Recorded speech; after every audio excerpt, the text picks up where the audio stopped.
بیچاری کئی روز سے دم توڑ رہی ہے، ڈر ہے خبر بد نہ میرے منہ سے نکل جائے۔ تقدیر تو مبرم نظر آتی ہے ولیکن پیران کلیسا کی دعا ہے کہ یہ ٹل جائے۔ تو پہلی بات میری ختم ہوئی، عالمی نظام خلافت دنیا کی تقدیر مبرم ہے، ہو کر رہے گی، اس میں کسی صاحب ایمان کو کوئی شک، کوئی شبہ، کوئی ریب نہیں ہونا چاہیے۔ البتہ اس کا اب دوسرا پہلو کیا ہے، اس کا آغاز کہاں سے ہوگا؟ اب وہ نقطہ کون سا ہوگا، نقطہ آغاز کون سا ہوگا؟ اس میں پہلی بات تو میں نے کہا جو شک کرے گا اس کا پھر ایمان مشکوک ہے، ہوگا، لازماً ہوگا، گلوبل ہوگا، پوری دنیا میں ہوگا۔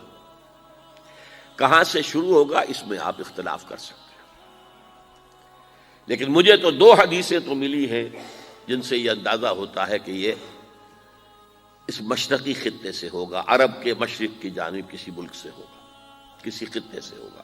وہ حدیثیں بھی اب آپ پڑھ لیجئے پہلے، پھر میں کہہ رہا ہوں یہ خزانہ ہے جو ہم نے آپ کی خدمت میں پیش کیا ہے، کاش کہ آپ اس کی قدر کر سکیں، یہ حدیثیں آپ کو ازبر ہو جائیں، یاد ہو جائیں، لوح قلب پر نقش ہو جائیں۔ ہندوستان اور خراسان یعنی موجودہ افغانستان کا ذکر ابن ماجہ کی روایت ہے، عن عبداللہ ابن الحارث رضی اللہ تعالی عنہ قال رسول اللہ صلی اللہ علیہ وسلم یخرج ناس من المشرق یؤتئون للمہدی یعنی سلطانہ، یعنی سلطانہ، دونوں طرح سے پڑھ سکتے ہیں۔ حضرت عبداللہ ابن حارث فرماتے ہیں رضی اللہ تعالی عنہ کہ حضور نے ارشاد فرمایا مشرق کی طرف سے وہ فوجیں نکلیں گی، لوگ آئیں گے جو عرب میں مہدی کی حکومت قائم کریں گے۔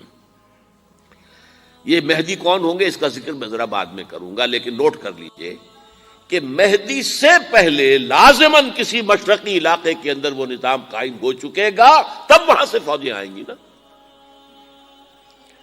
یہ مشرق کون سا ہے؟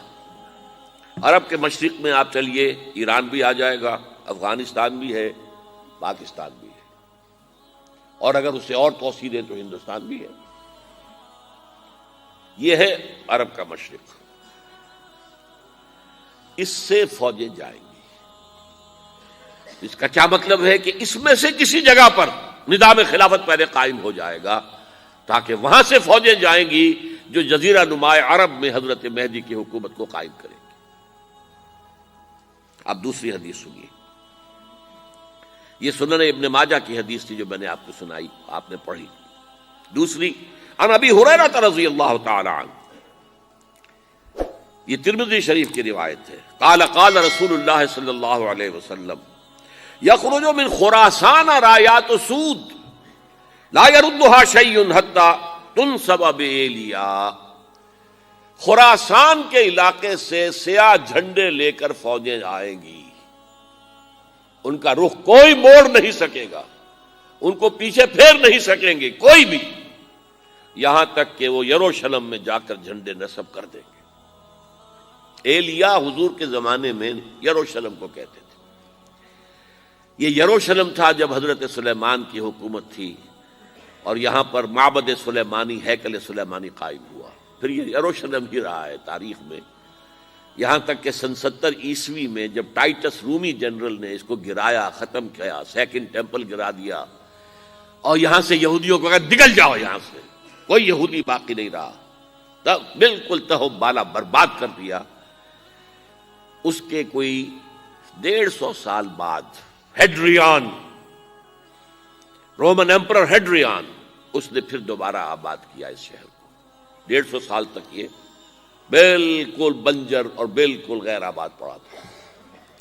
اب ہیڈریان نے جب آباد کیا تو اس کا نام ایلیا رکھا، اب یروشلم نام نہیں تھا، تو حضور کے زمانے میں پھر اس کا نام ایلیا تھا۔ اور اب اس سے کیا معلوم ہو رہا ہے کہ یہ یروشلم مسلمانوں کے قبضے سے اس وقت نکلا ہوا ہوگا، ایک دفعہ پہلے نکلا تھا، سن 1099 عیسوی میں مسلمانوں کے ہاتھ سے نکلا، کروسیڈرز عیسائیوں نے آ کر اس کو قبضے میں کیا، لاکھوں مسلمانوں کو مارا، قتل کیا۔ اس کو 1187 عیسوی میں واپس لیا ہے۔ کس نے لیا ہے؟ صلاح الدین ایوبی کرد۔ عرب کھوکھلے ہو چکے تھے، عربوں نے کھویا، واپس نہیں لے سکے۔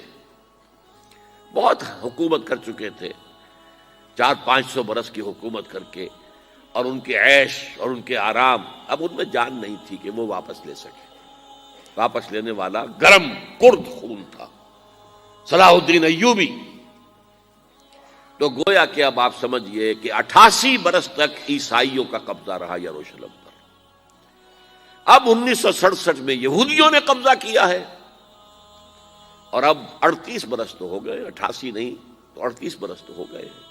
لیکن وہ دور آئے گا کہ اب پھر لیں گے، لینے والے عرب بھی نہیں ہوں گے، خراسان کے علاقے سے فوجیں آئیں گی۔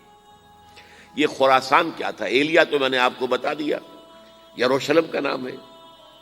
خراسان اس زمانے میں ایک بہت بڑے ملک کو کہتے تھے، کچھ حصہ پاکستان کا بھی اس میں شامل ہے، کچھ حصہ ایران کا بھی ہے۔ ایران کے اس حصے کو اب بھی خراسان کہتے ہیں، وہ ایک صوبہ ہے۔